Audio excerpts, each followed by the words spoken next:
Latest news updates కోసం ఇప్పుడే download చేసుకోండి media effects app. Welcome to media effects. మనది ప్రపంచంలోనే 4వ అతిపెద్ద నావికా దళం.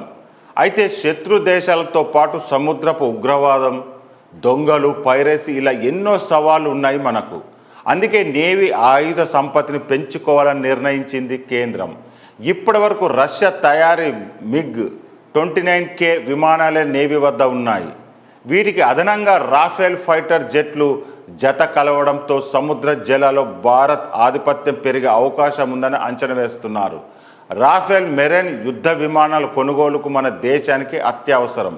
ప్రపంచంలో 4వ అతిపెద్ద నావికా దళంగా మన నేవీకి గుర్తింపు ఉన్న హిందూ మహాసముద్రంపై ఆధిపత్యం కోసం మనతో చైనా పోటీ పడుతుంది. కొన్ని దశాబ్దాలుగా డ్రాగన్ తన నేవీని వేగంగా ఆధునీకరిస్తుంది. చైనా నావికా దళం యుద్ధ విమాన వాహన నౌకలు, యుద్ధ నౌకలు, అణ్వాయుధాలను అమర్చిన సబ్మెరైన్స్ ఉన్నాయి.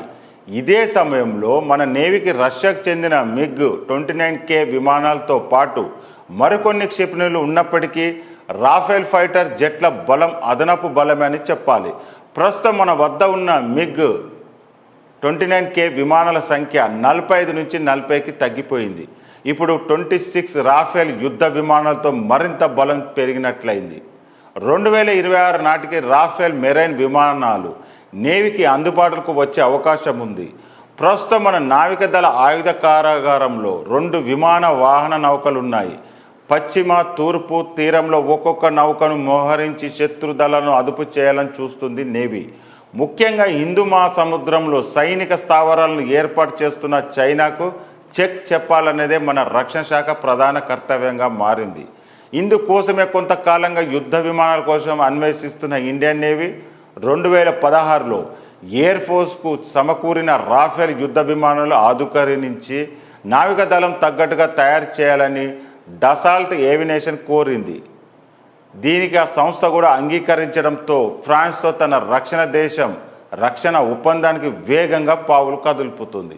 రాఫెల్ మన దేశ సైనిక సంపదను పెంచుతుందని అంచనా వేస్తున్నారు రక్షణ నిపుణులు. పశ్చిమాసియా నుంచి ఆగ్నేసియా వరకు విస్తరించిన హిందూ మహాసముద్రం మొత్తాన్ని రాఫెల్ యుద్ధ విమానాలతో కవర్ చేయవచ్చని చెబుతున్నారు. గత ఏడాది జూన్లో అరేబియా సముద్రంలో రాఫెల్ యుద్ధ విమానాలు పరీక్షించారు. INS విక్రాంత్ డెక్పై నుంచి యుద్ధ విమానాన్ని పరీక్షించి పూర్తి సంతృప్తి చెందడంతో కొనుగోలుకు ఆర్డర్ ఇవ్వాలని నిర్ణయించారు. దీని ద్వారా సముద్ర శక్తిగా ఆవిర్భవించాలని భావిస్తుంది మన నావికా దళం.